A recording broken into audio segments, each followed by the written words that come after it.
You just got the promotion, the praise, the acceptance letter.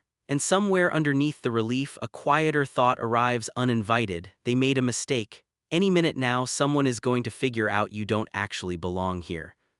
Here is the strange part. The more accomplished you become, the louder that thought often gets. This is not a personality flaw. It has a name, a real psychological mechanism, and it happens to some of the most competent people alive.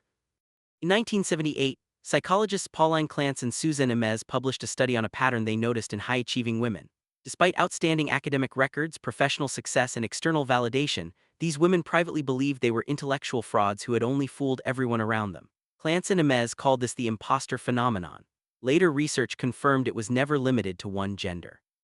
It shows up in surgeons, executives, professors, and award-winning artists, often the exact people you would assume feel the most secure.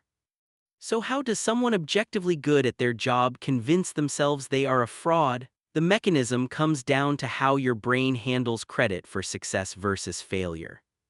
When something goes wrong, people with this pattern explain it internally. I failed because I am not smart enough. When something goes right, they explain it externally.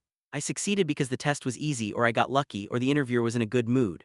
Psychologist Carol Dweck's research on attribution patterns shows this is not how confident people process outcomes. Confident people tend to credit their own ability for success and treat failure as situational. The imposter pattern runs in exactly the opposite direction, and it means no amount of actual achievement ever gets internalized as evidence of competence. This creates something researchers call the imposter cycle. You face a challenge, anxiety spikes. You either overprepare obsessively or procrastinate until panic forces you into a frantic burst of effort. You succeed. Instead of registering that success as proof of skill, your brain files it under luck, charm, or fooling people again. Relief lasts about 10 minutes. Then the next challenge arrives and the entire cycle restarts from zero, because nothing was ever banked as real evidence of ability.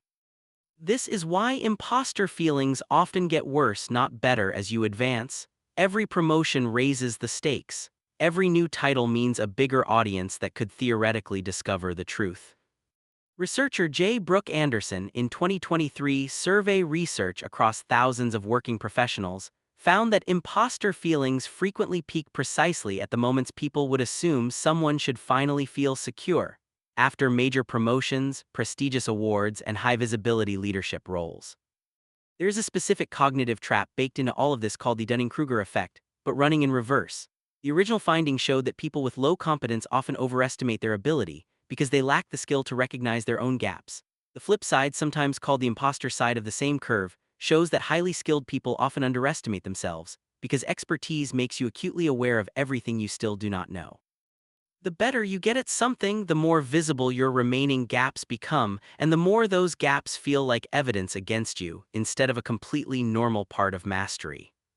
In other words, feeling like a fraud is not a sign you are unqualified.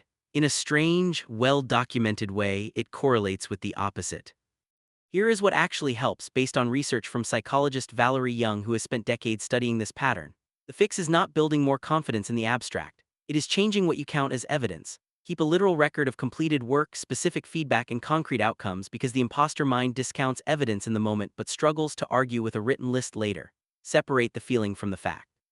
Feeling unprepared is not the same as being unprepared, and treating the feeling as data about your competence is the entire malfunction. The promotion was not a mistake. The praise was not misplaced. The discomfort you feel is not proof you don't belong.